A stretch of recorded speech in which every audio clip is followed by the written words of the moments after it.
o direito das pessoas com transtorno do espectro autista. A Organização Mundial de Saúde tem uma família de classificações e a mais conhecida é a CID, a Classificação Internacional da Doença, que você vai ver nos atestados, nos laudos, nos prontuários, em vários documentos da área da saúde. Essa classificação CID comunica o diagnóstico de uma doença numa linguagem universal. No entanto, a própria OMS tem uma definição de saúde que é muito mais ampla do que um simples diagnóstico. Para a OMS, saúde é um estado de completo bem-estar físico, mental e social e não consiste apenas na ausência de doença ou de enfermidade. Em 2001, a OMS ela incluiu na família de classificações a chamada CIF, que é a Classificação Internacional de Funcionalidade, Incapacidade e Saúde. A iniciativa da OMS buscava ampliar a visão de saúde, se aproximando de um modelo biopsicossocial.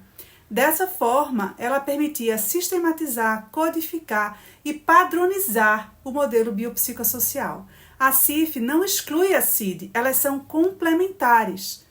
Por exemplo, imagine que uma pessoa sofreu um acidente de trânsito e teve uma amputação da perna, CID-10, S88. Esse é o código da doença, independente de outros aspectos sociais. A pessoa com amputação da perna precisará aprender a superar barreiras que certamente não imaginava antes do acidente.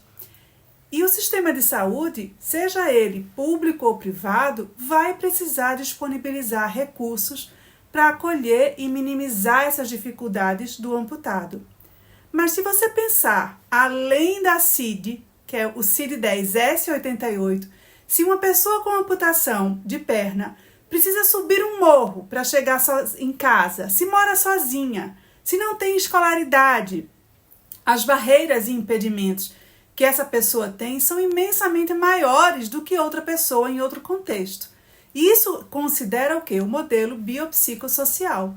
Quando a gente utiliza a CIF, a gente consegue compreender o universo de barreiras e impedimentos e oferecer a cada pessoa as facilidades que ela precisa para alcançar esse conceito amplo de saúde.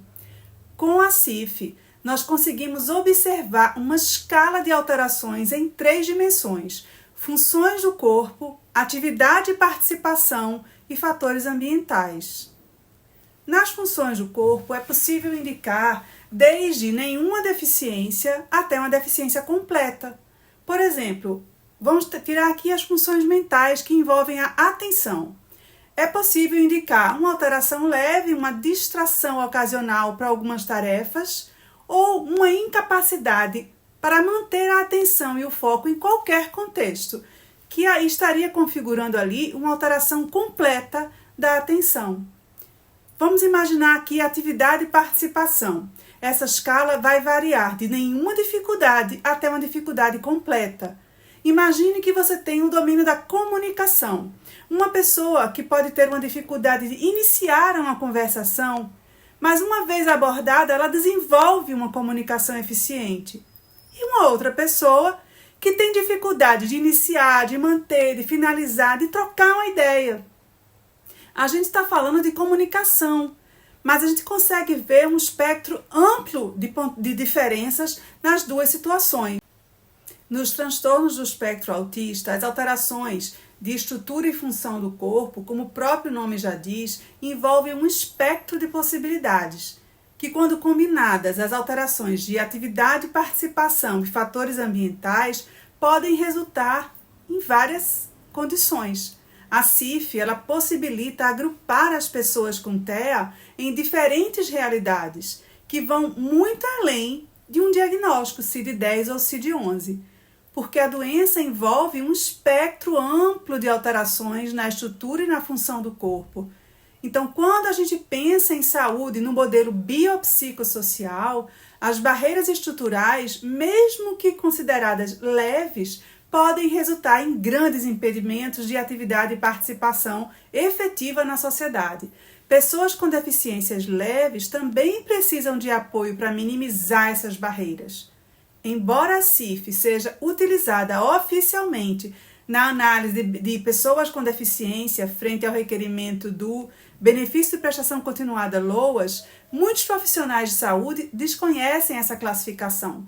No contexto do transtorno do espectro autista, existem problemas e conflitos.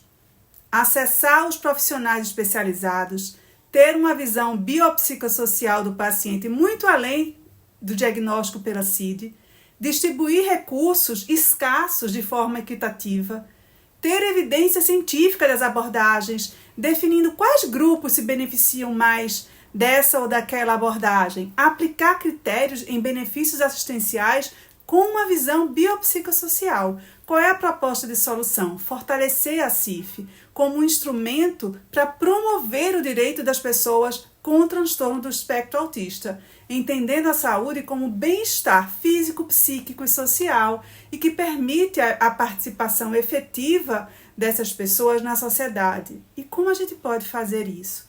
Capacitar profissionais de saúde para utilizar a CIF, padronizando a linguagem dos problemas que envolvem o espectro autista. Implementar a CIF como um parâmetro para auxiliar na distribuição de recursos na saúde. Desenvolver tecnologias para aplicar a CIF, facilitando o uso desse instrumento. A CIF ela é uma ferramenta que promove o direito das pessoas com o transtorno do espectro autista a partir de uma visão biopsicossocial da saúde.